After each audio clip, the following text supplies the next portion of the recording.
Hi, I'm Gustavo Sayani, creator of Sponda. This is the second video in a series where I cover the fundamentals of investing and how you can use Sponda to see those indicators and use those indicators for your work. So before we get to it, please visit sponda.capital. It's a free tool. Have fun. Today we're going to talk about liabilities to equity, which is an indicator of leverage. So to understand this ratio, liabilities divided by equity, we need to understand what liabilities are and what equity is. And let's get to it. So everything a company owns, we call assets. So that can be machinery, that can be land, that can be cash, so on and so forth. There's another side to that, which is everything that the company owes, its obligations, which can be money it owes its suppliers, so it'll pay its suppliers. It could be bank loans that the company must pay, plus the interest, debentures, so on and so forth. So the difference between the assets and the liabilities is what we call equity. It's what would be left to the owners, to the shareholders, if the company were to be liquidated, paid back all its obligations, and whatever was left is equity. So liabilities to equity is the division of total liabilities to equity. It's a pretty blunt indicator, but that surprisingly often can be super helpful.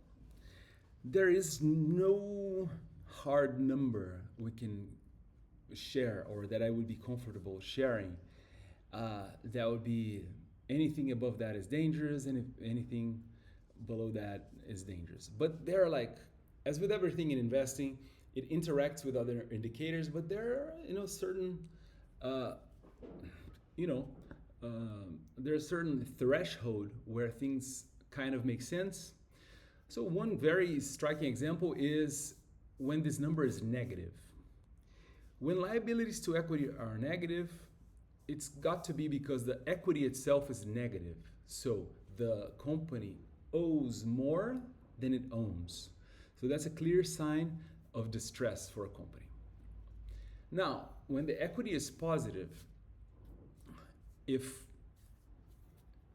this number is close to zero, that's surprisingly good, like well under one. I use, like, as my guidepost, liabilities to equity of 1.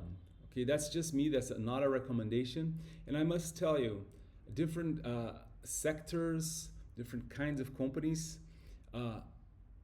they skew this parameter for plus or minus. I'll give you an example. Mining operations are very, very asset intensive. So they need land. They need extremely specialized, expensive machinery. So it will not be out of the ordinary for a liabilities to equity for this kind of company to be way above 1. So that's when you need to develop a vocabulary. So, like, just see balance sheets, see these numbers for many companies over different stretches of time, and you start to develop your own sensibility, your own view on what that entails. So that's a very introductory summary of liabilities to equity. So at Sponda, you can see it here. So you can see that Berkshire Hathaway's liabilities to equity seems to be going down, in this case over the last 10 years.